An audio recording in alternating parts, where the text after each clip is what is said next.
News India 27 नव्या पिढीचं नवं माध्यम। आद्य स्वयंभू शक्तीपीठ श्री सप्तशृंगी देवीच्या चैत्र उत्सवाच्या चौथ्या दिवशी पंचामृत महापूजेचा विधी मोठ्या भक्तिभावात पार पडला।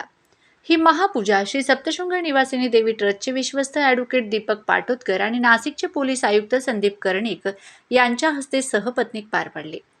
सप्तशृंग गडावर दरवर्षी 2 प्रमुख उत्सव मोठ्या भक्तिभावात साजरे होतात, शारदीय नवरात्र उत्सव आणि चैत्रोत्सव। मात्र चैत्रोत्सवात भक्ती, श्रद्धा आणि पारंपरिक परंपरांचा जिवंत संगम दिसून येतो। विशेषतः नंदुरबार, नवापूर, धुळे, जळगाव या खानदेशातील गावांमधून शेकडो पालख्या, दिंड्या, भाविकांचे जथ्थे पायी गडावर दाखल होत आहेत। काही पालख्यांना तर 30 ते 40 वर्षांची परंपरा लाभली आहे। गडावर देवीच्या दर्शनासाठी दररोज हजारो भाविक गर्दी करत आहेत।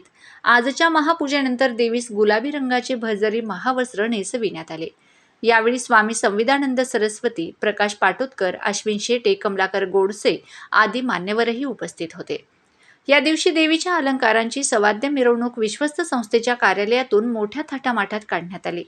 यावेळी ट्रस्टचे व्यवस्थापक तथा मुख्य कार्यकारी अधिकारी सुदर्शन दहातोंडे, सहाय्यक व्यवस्थापक भगवान नेरकर, कार्यालयीन अधीक्षक प्रकाश जोशी, इस्टेट कस्टोडियन प्रकाश पगार, जनसंपर्क अधिकारी भिकन वाबळे तसेच ग्रामपंचायतीचे उपसरपंच संदीप बेनके व सदस्य राजेश गवळी आदी मान्यवर उपस्थित होते।